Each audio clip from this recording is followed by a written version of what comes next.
Bom dia, boa tarde, boa noite, pessoal. Deixa eu trazer para cá a câmera. Ok, vocês vão observar que eu vou estar olhando para baixo dessa vez, porque eu estou me vendo aqui também. Nós vamos falar sobre a Grécia e a mitologia. Esses slides foram baseados no material do professor André Alonso. Bom, vamos entender primeiramente o que seria mito. Mito, ele é uma palavra grega, de uma palavra grega chamada mitos, que tem um significado como palavra, como discurso, tá? E esses dois significados, eles são descritos por Homero em seus poemas, tá? Tanto na Ilíada quanto na Odisseia, ele cita a palavra mitos. Esse termo pode também ser traduzido como discussão, conversa ou conselho. De acordo com o dicionário, seria uma narrativa anônima transmitida oralmente de uma geração a outra, relatando algo que seja fantástico, protagonizado por seres que encarnam, sob forma simbólica, as forças da natureza e os aspectos gerais da condição humana. Seria uma narrativa acerca dos tempos heróicos que guarda um fundo de verdade. Tá? Nenhuma teoria do mito abrange todos os tipos de mito. Isso seria, de acordo com os estudiosos, seria inviável. Mas, pensando aqui nos mitos gregos, são uma narrativa tradicional, tá? Muito importante para terem sido transmitidos, para terem sido passados de geração para geração. Isso dentro dessa cultura. E o que consta dentro dessas histórias contadas são as ações dos deuses, dos heróis, de seres lendários, e um passado diferente do que se trata naquele momento que está se contando o mito. O mito está ligado ao quê? À fala, à oralidade, né? Por isso ele é transmitido oralmente. E aqui entra a palavra transmitido, porque vem do latim traditio, ou seja, tradicional. Inclusive, em um dos textos de Sócrates, ele fala, eu prefiro a tradição, e é justamente sobre isso que ele está falando, sobre o mito, ok? O traditio significa transmissão, aquilo que é transmitido de uma geração a outra, ou seja, o tradicional. Por ser oral, ele tem diversas versões, ele tem variáveis, ele tem... sabe aquele ditado que nós temos? Quem conta um conto aumenta um ponto? É mais ou menos isso que acontece aqui dentro do mito. Há uma diferença entre mito, fábula e lenda. O mito, ele originalmente é de domínio da poesia grega e tem o seu domínio ali na fala, né? Na oralidade. A fábula, ela tem o domínio na prosa, tá? E normalmente não indica um tempo exato. Você não dá uma data. Você fala, por exemplo, era uma vez, aconteceu de repente, e, enfim, você não tem uma data específica. Já a lenda, ela vem do latim legenda, que significa coisas que devem ser lidas.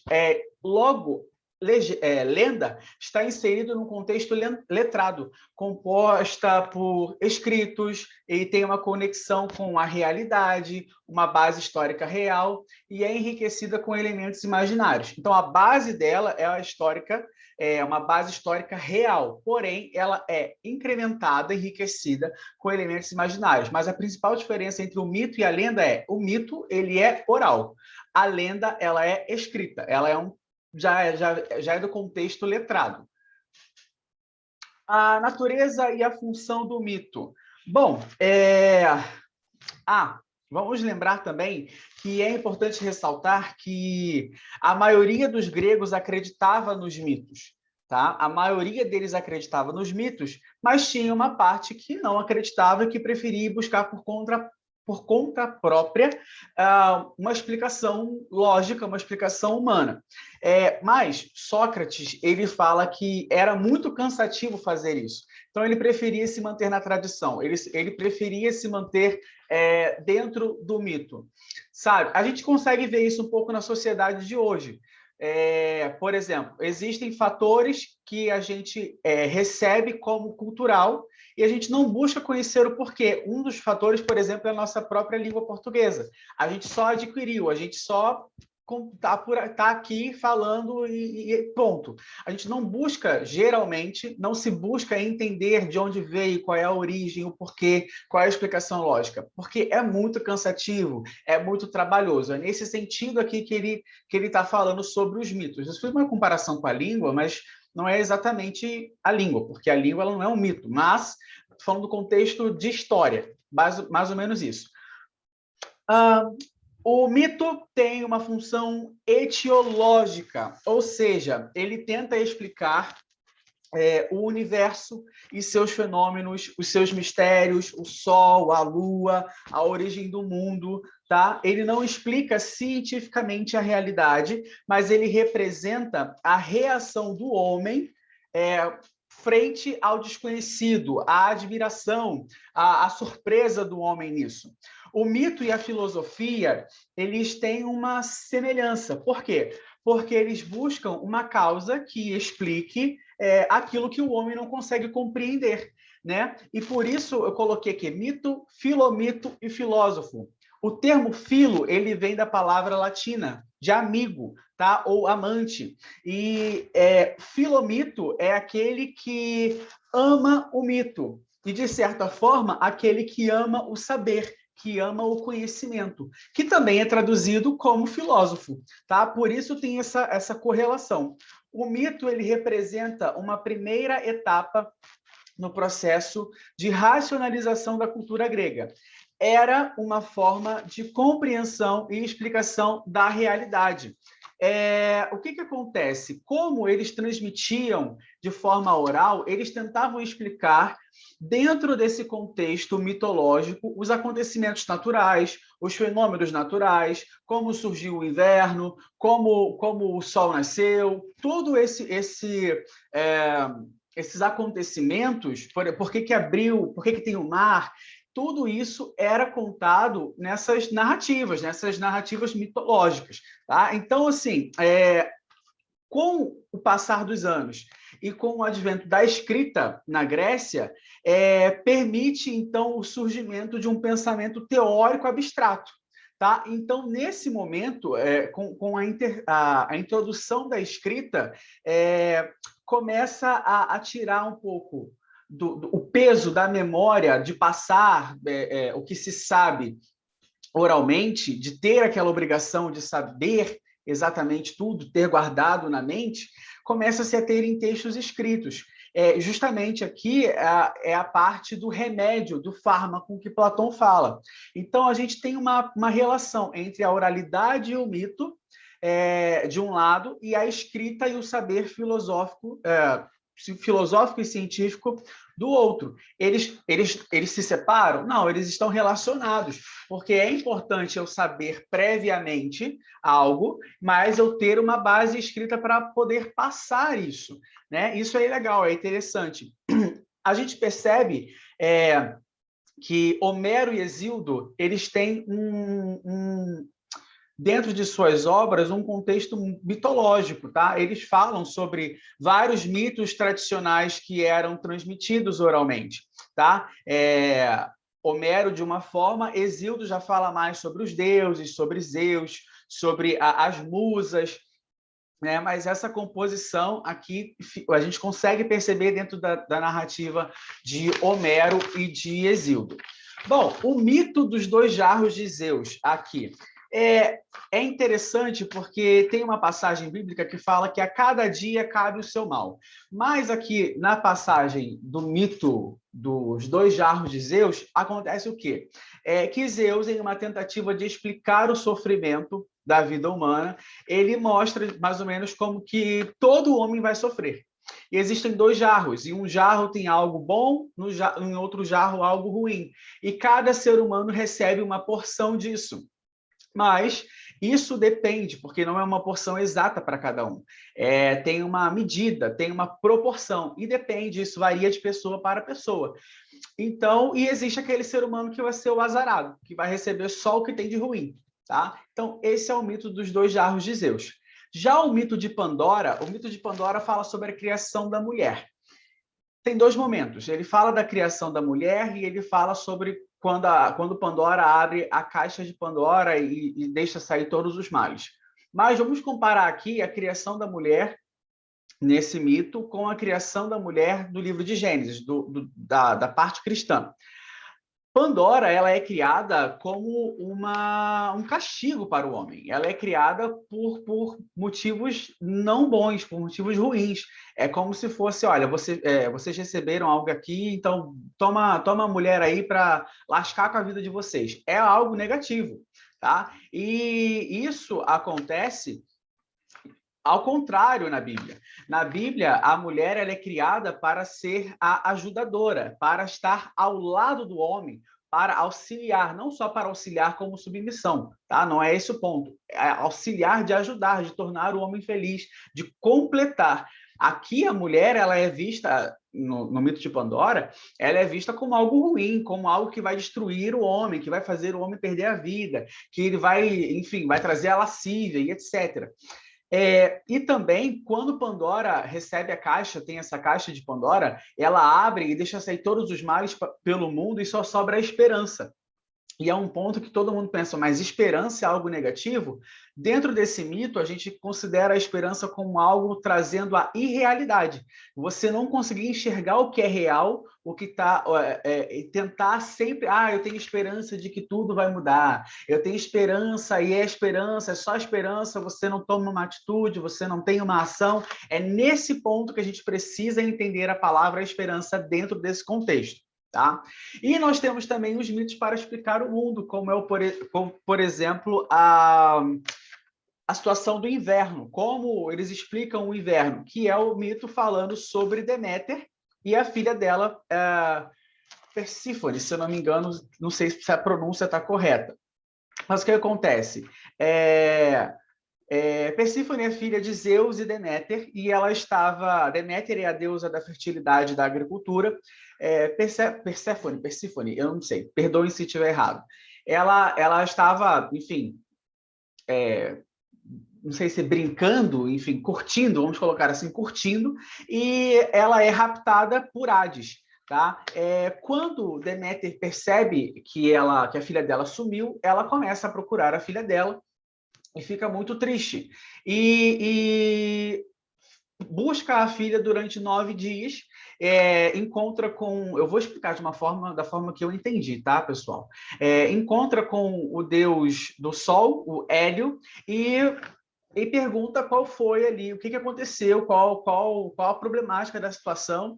E o Hélio conta para ela que ela foi raptada por Hades, e ela fica extremamente triste. Nessa tristeza de Deméter, todos os campos param de florescer, todo que a agricultura morre, nada acontece, nenhuma semente brota, nada acontece com a agricultura, tudo fica ruim, e ela é também a deusa da fertilidade, então nada ali acontece. Então Deméter, bolada com Zeus, o que ela faz? Sai do Olimpo e tenta buscar a filha dela. Zeus, nessa situação, ele pede para Hermes, se eu não me engano, ir até Hades e tentar conversar com Hades para ele liberar Perséfone. E aí, Hades, malandramente, o que ele faz? Dá uma semente de romã para Perséfone para ela comer. Ela comendo, ela tem uma ligação com aquele reino. Ela não pode ficar longe daquele reino durante muito tempo. Então, o que acontece? Ela pode voltar, mas durante 1/3 do ano, que no nosso ano seriam 3 meses, e aí durante 3 meses ela tem que passar com Hades. Nesses 3 meses, a mãe dela, Deméter, fica muito triste, e aí novamente não tem florescimento, não tem a parte da agricultura fica ruim, e isso explicaria, teoricamente, o advento, o acontecimento do inverno. Bom, deuses gregos. Vamos falar um pouquinho dos deuses gregos. É importante pontuar a natureza e pontuar que a natureza e a história dos deuses gregos sofrem algumas modificações, tá? Pelo contato da cultura helênica com outros povos, com outras culturas. Isso faz com que novos elementos surjam, novos detalhes sejam incorporados à mitologia grega, que os deuses evoluam e criem novas características e, enfim, adaptem outras características, tá? É importante a gente falar que acontece muito a visão do Deus grego é uma visão antropomorfa. O antropomorfismo é uma característica fundamental dos deuses gregos, tá? Inclusive por quê? Porque os gregos eles eram apaixonados, aficionados pela estética humana, pela inteligência humana. Então essa era algo sublime. Imaginar o Deus, algum Deus com uma característica humana. Então, esse antropomorfismo é explicado também por isso. Tá? E isso também aproxima a imagem de Deus da cultura judaico-cristã. Tá? Isso vai ter um desencadeamento lá na frente. Frequentemente, nos mitos, os deuses eles comportam-se de forma inadequada, de forma arrogante, de forma imoral, ocorrem abusos de autoridade, abusos sexuais. Então, tudo isso acontece justamente por essa característica antropomorfa dos deuses. Só que eles têm essa característica humana piorada, porque eles são deuses, então assim, é muito pior. E o pior de tudo é que eles não sofrem as consequências disso, ao contrário dos humanos, que se você faz alguma coisa errada, você tem uma consequência. Os deuses não tinham essa consequência, tá? Como os deuses gregos eram muito numerosos, para evitar... E por que eles eram numerosos também? A gente precisa lembrar que os mitos eles eram passados, a mitologia era passada de forma oral. Então, havia regionalismo, gente. Então, havia partes em que se falava mais de alguns deuses ou se falava de uma forma diferente. E isso acontece até na nossa própria cultura, aqui no Brasil. Tanto a mistura de culturas, de religiões, a gente pode, por exemplo, pensar. A cultura do Brasil, teoricamente, a inicial era o catolicismo. Minto, tinha a cultura indígena, né? E aí depois veio o catolicismo e depois com o movimento da escravização dos negros, a gente tem a mistura tanto da cultura indígena quanto a cultura religiosa católica, quanto a cultura de matriz africana. E nisso a gente tem novas vertentes de religiões aqui, novos deuses, ou deuses com outros nomes, santos com outros nomes, e isso acontece também na mitologia grega. A gente pode fazer esse comparativo, tá? E a quantidade era muito grande por causa disso. Então, tinham-se vários altares para vários deuses, e em Atenas tinha um altar para Deus nenhum. Por que para Deus nenhum? Era como se eles ficassem assim, bom, vamos deixar esse altar vazio aqui, porque se tiver algum Deus que a gente esqueceu, a gente não falou dele, a gente não vai sofrer uma punição, porque qualquer coisa a gente fala que tem aquele altar vazio lá. É mais ou menos isso. Tá? E aí, lembrando também que tinham as musas. Quem eram as musas? Eram as filhas de Zeus e Minemose. A gente lembrar essa palavra, que eu não consigo pronunciar corretamente, a gente lembra de mnemônico. Mnemônico serve para quê? Para a gente lembrar das coisas. Então, ela era a deusa da memória. Tá? Então, eles tiveram 9 filhas. Calíope, Clio, Erato, Euterpe, Melpônime, Polinia, Thalia, tal, tal e tal. E cada uma delas tinha uma característica e tinha uma área do saber, tá? Uma área do saber. Uma das mais importantes foi Calíope, porque ela trata da poesia épica, como a gente estudou nas últimas aulas. Mas outras falam da poesia lírica, que vai ser tema de uma próxima aula nossa. Outra fala da dança, da astronomia, da música, da história. Então, cada uma delas está relacionada ao quê? A arte e a cultura, a arte e a ciência. Tá? É importante também a gente ressaltar que com Platão e Aristóteles começa-se a disseminar a cultura monoteísta, porque se a gente percebeu até agora, a cultura grega ela é totalmente politeísta, eles acreditam em vários deuses. Com Platão e Aristóteles, eles começam a falar de uma única divindade. E isso fica muito característico com o apóstolo Paulo. Quando Paulo chega a Atenas e ele fala, o apóstolo Paulo ele tem esse crescimento greco-romano, né? Ele sempre está ali, principalmente no livro de Romanos, a gente consegue perceber isso. Está sempre falando dos gentios, que são os gregos, está sempre falando para os gregos, né? Enfim, e exaltando os romanos também, enfim.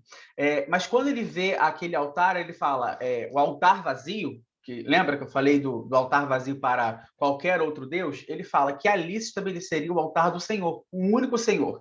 E é justamente isso. E há uma facilidade de aproximar o monoteísmo também pelo contexto histórico de Jesus Cristo.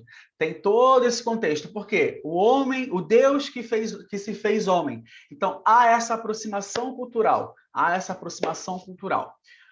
Bom, aqui são alguns deuses e algumas características, ou seja, algumas funções. Por exemplo, tem o nome grego e tem o nome romano. Por exemplo, Zeus era Júpiter, Hera era Juno, Atena era Minerva, Ares era Marte, Hades era Plutão, Poseidon era Netuno, Afrodite era Vênus. Se a gente parar para pensar um pouco sobre os nomes em romano, eles têm a ver também com os dias da semana, tá? Martes, miércoles, jueves, viernes, tem a ver com os deuses, tá? Então, do francês também. Deuses e as suas funções. Zeus controlava os raios e as chuvas. Eros era o deus do amor. Hermes, protetor dos rebanhos. Hera tratava do casamento e da maternidade. Hefestos era o deus do fogo e dos vulcões. Poseidon, deus dos mares. Pan, deus dos pastores. Artemis, protetora da natureza, dos jovens e crianças. Deméter era deusa da agricultura e da fertilidade. Era só isso? Não, botei algumas funções aqui, mas sempre tinha mais. Vamos falar um pouquinho também dos Jogos Olímpicos. Os Jogos Olímpicos eles surgiram na cidade de Olímpia, sendo um evento que hoje nós consideramos esportivo, mas para os gregos era um evento religioso que acontecia a cada 4 anos. E olha só os homens poderiam participar, tá? Só os homens poderiam participar, tanto como espectadores, tanto como atletas. Não sei se atletas ou religiosos, enfim, só eles poderiam participar. Cassandra, a história de Cassandra é interessante, porque Apolo promete a Cassandra, eles fazem um acordo com Cassandra, falam para ela que ela se tornaria uma profetisa se ela se deitasse com ele. Lembra daquela questão dos abusos? Então, mais ou menos por aí. E aí a Cassandra, malandramente, ela aceita e fala, não, tudo bem, eu topo. Só que aí ele dá o dom para ela, das visões lá, enfim, das previsões, e ela simplesmente fala, não vou me deitar com você não, porque eu não sou obrigada. E aí, tudo bem. Ele, ok. Então, ela continua tendo as visões, ele não retira as visões dela, as previsões. Mas o que ele faz? Ninguém vai acreditar em você. Você não quer se deitar comigo, eu fiz a minha parte do acordo, você não vai fazer a sua, então você tem as visões, mas ninguém vai acreditar em você e vai ficar sendo considerada louca. E ninguém acredita nela. As visões dela são verdadeiras, as previsões são verdadeiras, mas ninguém escuta a mulher. Inclusive, é o fato que acontece com o quê? Com o cavalo de Troia, porque ela previu aquilo e ninguém deu atenção para ela. O oráculo de Delfos e a pitonisa. Bom, Apolo, mais uma vez, era quem presidia esse santuário, também é considerado como o oráculo de Apolo. Tá? Pitonisa era sacerdotisa, e o que acontece? As pessoas iam até esse oráculo para receber, enfim, uma orientação e tal, e elas saíam de lá mais confusas do que quando entraram, porque Pitonisa dava uma resposta obscura, ambígua, sei lá, faz assim, você toma isso aqui, um enigma, e resolve. Era uma perda de tempo, ao meu ponto de vista, mas a pessoa ia para lá para receber uma orientação, saía mais confusa e, por fim, ela mesma tinha que entender e resolver a situação, que lá no futuro poderia acontecer da forma que a pessoa entendeu ou não, porque é interpretação, né, aqui. É uma interpretação do enigma. Então, eu posso interpretar de uma forma, você interpreta de outra, vai acontecer alguma coisa, eu posso estar certo ou errado, você pode estar certo ou errado, e aí deu nisso. Era isso que acontecia aqui no oráculo de Delfos e Pitonisa. Sobre o sepultamento dos gregos. Bom, tem 2 formas. Primeiro, uma primeira forma é o sepultamento mesmo, e o outro é a cremação. Falando do sepultamento, os gregos eles tinham uma relação com a vida após a morte, né? Eles acreditavam que a alma iria para algum outro lugar. Diferente do cristianismo, que a gente, enfim, pensa que acredita, tem fé que vai para o céu e etc e tal. Nesse contexto aqui, eles acreditam que a alma ia vagar durante um tempo pelo submundo, que era a morada de Ares, e ali, chegando lá, eles teriam que fazer uma viagem, fazer uma travessia em um rio. Essa viagem era feita num barco guiado por Carote, e a viagem final era paga. Você tinha que pagar um óbolo. Tá? E aí, por isso que ao enterrarem os mortos, eles colocam um óbolo, uma moeda, tá aqui aparecendo uma moeda dentro da boca do morto, que é para pagar a passagem ali dele, sabe? Passagem de ônibus para outra vida. Sei lá, esquisito isso. Mas é isso. Pessoal, por hoje é isso. Eu espero que vocês tenham gostado. Não esqueçam de curtir, de se inscrever no canal, de compartilhar. Por favor, ajudem. Eu espero estar ajudando vocês também. Um beijo e até a próxima. Tchau!